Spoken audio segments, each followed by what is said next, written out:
Hi guys, and welcome to a new video on Byte Geek. Today I'm going to be taking a look at the Reolink E1 Zoom. So let's get to it. So normally guys, on the channel I would actually do an unboxing, but this camera comes with so little in the box, and that's nothing to take away from the camera. It's just you get the camera, a power supply and some screws. So an unboxing is just pointless for this, but this is a indoor security camera, and it reminds me very much of kind of like a baby monitor, really. Same kind of size, kind of like soda can size, really, and it's a really good quality. So Reolink, depending upon whether they got an offer on or not, charge between £50 and £60 on this. I think at the moment it's about £52. You know, as I say, it's an indoor camera. I can't see anything that says it's got any kind of waterproof rating on it. But, you know, I have seen mention of this maybe being used to look out on your porch. So, you know, I guess if it's in a sheltered location, you might just get away with that. Let's just take a look at some of the specs.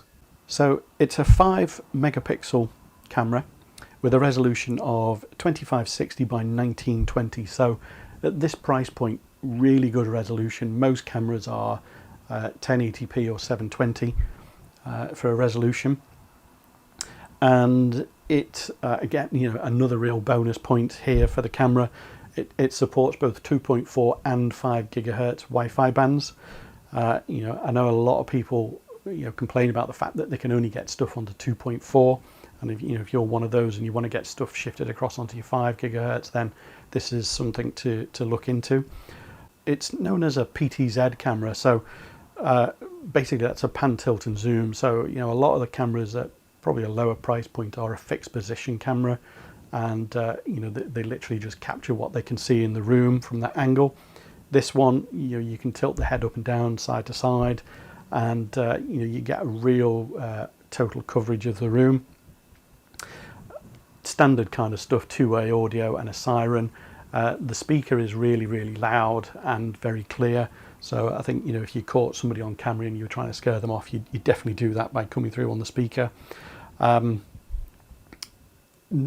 another nice bonus feature on this is that it's got a micro SD card slot, and everything's moving towards cloud nowadays. And, you know, whilst there are cheaper cameras available on the market, by the time you've factored in the cost of the cloud subscriptions, then they actually end up costing more than this camera itself.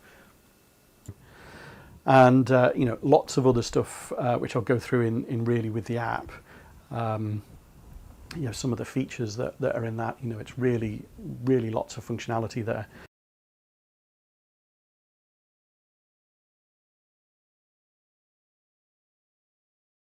So setup wise, this is just a doddle to get going, really. You install the app on your mobile device, and then, you know, it walks you through the steps. You scan a little barcode on the bottom of the camera. After a few seconds, it's detected it and it gets added to the app. Really nice feature.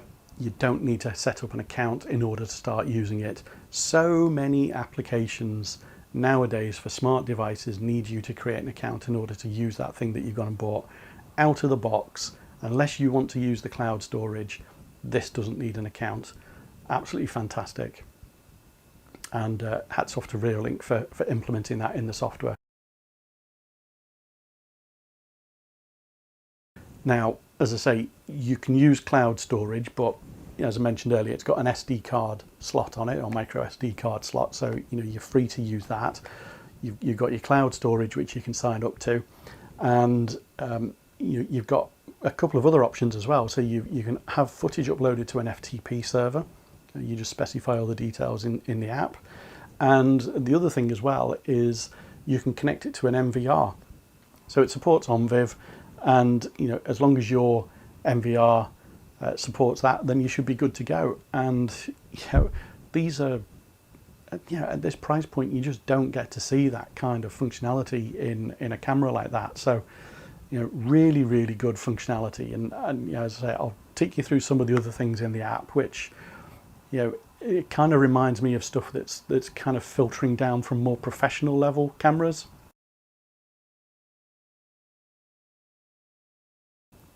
So overall design, you know, I think it's fairly decent. Your speaker is on the back there, which hopefully the camera will pick up. Actually, you know, it kind of reminds me, you know, apart from the baby monitor, it reminds me of kind of like the head off one of those Japanese robots, but that's another video entirely. A couple of things that I don't like about it. First one is the power connector. So hopefully the video will pick that up. There you go.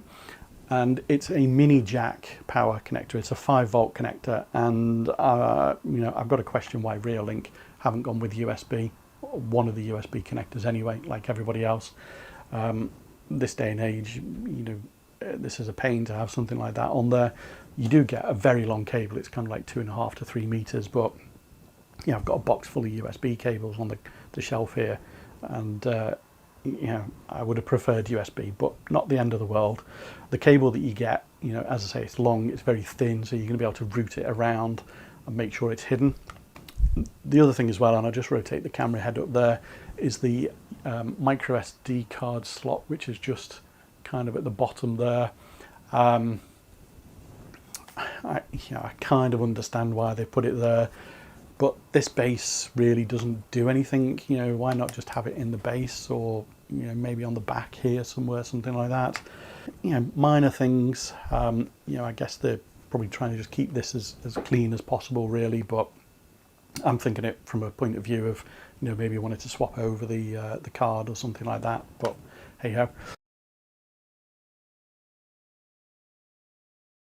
So just going to have a look at a bit of footage now, and you know, we've got some daytime footage, and as you can see, you know, very nice and clear, good vibrant colours and everything. So we got some nighttime footage as well, and you know, black and white, and also in the colour, and the quality is still really quite good. I feel. What you're looking at here is, you know, the distance between me and the camera is a good 20 to 25 feet, and when I actually zoom in, you can see, you know, using that 3x optical zoom, although you know, it is a little bit laggy when you're using the app. You know, it's not like an instant zoom, but you know, it works, and the quality is absolutely great. So certainly for an indoor camera at 50 quid, you can't argue with that.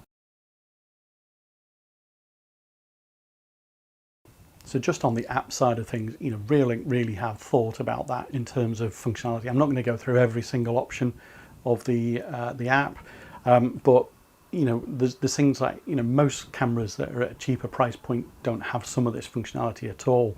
So you know, they've got your standard kind of like motion activity zones. That's a given on a lot of cameras nowadays, but to have privacy zones on there, I think is really nice. And you know, again, with regards to things like alerts, so you know, you have your mobile alerts, notifications coming up, but to also be able to have your alerts sent via email as well. You know, kind of, you see that kind of stuff on more expensive cameras than this. So you know, really nice touch there. You've got all kind of like usual scheduling kind of things and sensitivity, all that kind of stuff. Users, you know, I get asked this a lot of questions when I'm reviewing cameras on the channel, and that is, you know, how many users can you have on this? So I believe it's up to 20 users you can actually have on this, you know, admin or guest accounts. So great flexibility in that as a camera. And again, you know, talking about, you know, the storage of your clips and everything, you know, you've got the SD card, and you've got you know, your cloud service as well, the Reolink Cloud. And you know, if you want to use the FTP or connect to an MVR, you've got it all covered. So they've really thought about what their users might want to achieve with this camera, and you know, for 50 to 60 pounds, that's just staggering, really.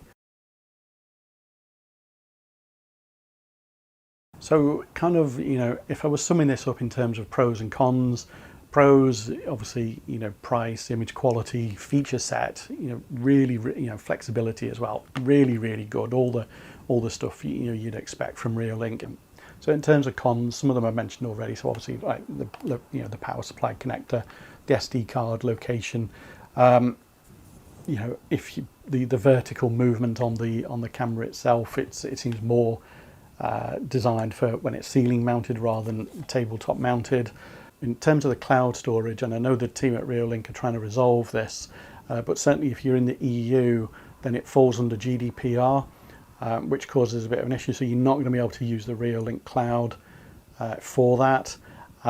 If that's been sorted since me recording this video, I will update the description to state that. So one of the big things for me really on this is that whilst testing this over a period of 5 days, I've not been able to get mobile notifications working reliably. I've tested it on both Android and iOS devices, and they're just so sporadic. It really kind of is a disappointment for me. The camera itself and the feature set is absolutely superb. So this for me is just a software problem, which Reolink, I know you're going to be watching this. You really need to try and get to the bottom of why that's not working. If this was a general problem across their devices, you know, nobody would be buying them. So there is obviously some kind of incompatibility somewhere, but it just detracts from the overall feeling of a kind of like goodness of this camera. And you know, the Reolink technical support team have been absolutely fantastic. You know, we've gone backwards and forwards and tried different things and everything, but you know, it's almost like, you know, they start off with no notifications and then they build up during the day. But for me, the delay is too much sometimes. Sometimes I don't get any notifications at all. But you know, I'm sure they will get to the bottom of it. You know, as I say, in other reviews, I've not seen anybody mention anything about that, so it could entirely be me. But as I say, I have tried it on 2 devices, and I have other devices as well, my Eufy doorbell, the Arlo cameras that I've reviewed since testing this, that are all working absolutely fine. So I'm sure it's just a software related issue. But yeah, bit of a shame at the end of the video. Of what ultimately is a very good piece of kit. So, you know, if you can buy it from somewhere where, you know, there's a good return policy on it, then, you know, by all means, you know, I'd give it a try, because it may well just work for you. Okay guys, I hope you enjoyed the video. If you did, hit the like button and subscribe to the channel for more content like this. Yeah, any questions or comments, you know, drop them down below and I'll try and answer them for you as quickly as possible. You know, what are your thoughts on this camera? You know, would you buy something like this? But as always, thanks for watching the video, and I will see you in the next one. Bye for now.